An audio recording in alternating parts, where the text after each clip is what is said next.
আমার সমস্ত ফেসবুক বন্ধুদেরকে জানাই হ্যাপি হোলির শুভেচ্ছা ও বুক ভরা ভালোবাসা।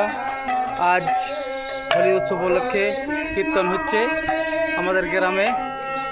এই যে দেখছেন রাধা গোবিন্দ মন্দির, এটা আমাদের এই গোবিন্দ মন্দিরে কৃষ্ণ নাম হচ্ছে।